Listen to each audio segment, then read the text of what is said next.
Klokken er 18:30. Her er TV-avisen.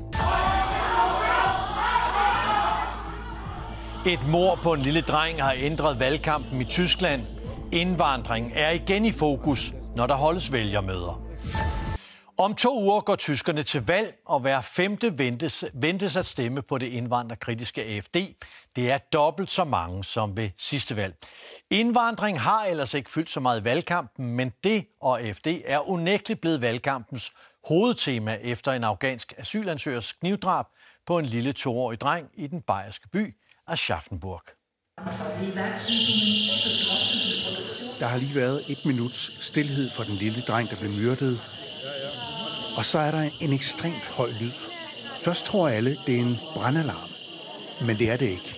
Det er unge imod Højrepartiet, der afbryder mødet med en overfaldsalarm. Die AfD ist keine extremistische Partei, sie ist eine wertkonservative Partei und wir sehen uns da absolut in der Mitte der Gesellschaft. Kandidaten afviser altså aktivisternes anklage, men også den tyske efterretningstjenestes mistanke om, at hans parti er en mulig fare mod demokratiet. Mødet når kun lige at gå i gang igen, så er der en til alarm. Og denne gang bliver tilhængerne rasende.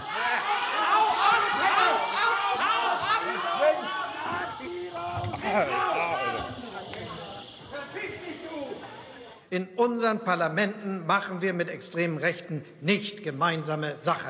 Men det gjorde de konservative i sidste uge. Som direkte reaktion på blodbadet i Aschaffenburg stemte de sammen med AfD og lod som om, at der ikke stadigvæk er en brandmur mod partiet. Steht es immer noch, der Brandmauer?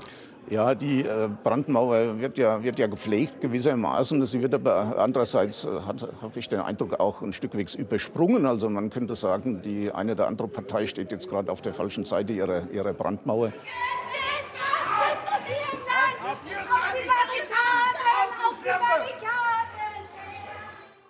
Ja, vores korrespondent i Tyskland, Sten Nørskov, er nu med os. Sten, hver gang AfD laver politiske møder og arrangementer, oplever man så det, du viser os her på billederne? Der er demonstrationer, protester hver eneste gang AfD holder et møde, uanset om det er i en stor by eller en lille by som Aschaffenburg, så er der protester.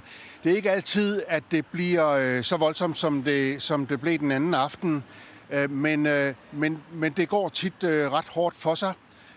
Og AfD er faktisk det parti, det går hårdest ud over. Altså partiet De Grønne, som jo er et centrum-venstre-parti, er dem, der oftest får deres plakater revet ned, deres tilhængere råbt af på gader. Men de alvorlige fysiske overfald, det er faktisk først og fremmest medlemmer og kandidater fra partiet længst til højre, der er offer for dem ifølge det tyske politi. Og Sten, så skal du lige oversætte det her med muren. Altså, er AfD på vej nu mod reel politisk indflydelse? Det er der altså ikke noget, der tyder på, selvom man jo nu taler om, at der er slået hul på den brandmur, som alle andre partier i det tyske parlament har rejst for at isolere og holde AfD uden for indflydelse.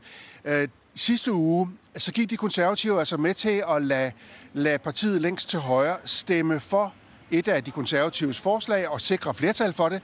Det var faktisk første gang siden 2. verdenskrig, at det skete. Og det skete til alle øvrige partiers store bestyrelse og under deres protester. Der var virkelig vrede protester, og der har så sent som her for nogle timer siden været over 200.000 mennesker på gaden i München, her i Bayern, for at protestere mod det samarbejde, som folk mener, at de konservative på den måde indleder. Men reelt, der bliver ikke noget sådan egentligt samarbejde med AfD efter et valg, det siger de konservatives ledere. Der bliver ikke nogen kontakter med dem, og der bliver ikke vedtaget noget lovgivning sammen med dem. Men Sten, der er jo andre europæiske lande, har jo oplevet, at den politiske midte i virkeligheden har nærmet sig det, man kan kalde de indvandrerkritiske partier og de indvandrerkritiske standpunkter.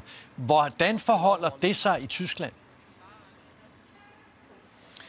Ja, det er sådan lidt blandet billede. Altså de konservative, som jeg lige nævnte, og som kommer til formentlig at vinde det her valg, vinde kanslerposten også, kommer til at lede regeringen, den regering, der kommer til efter 23. februar, ja, de er rykket klart til højre efter årene med Angela Merkel, som jo stod for åbne grænser og velkommenskultur, som man siger på tysk, hvor man byder fremmede migranter velkomne. Den tid er forbi det konservative parti i Tyskland. Nu går de ind for en politik, som i hvert fald på mange punkter er lige så hård, lyder i hvert fald lige så hård som Alternative für Deutschlands. Men de øvrige partier, blandt andet det socialdemokratiske parti, som kansler Scholz altså tilhører, ja, de holder altså fast i den her politik med relativt åbne grænser. Og sådan lød det fra Sten Nørskov. Tak skal du have, Sten.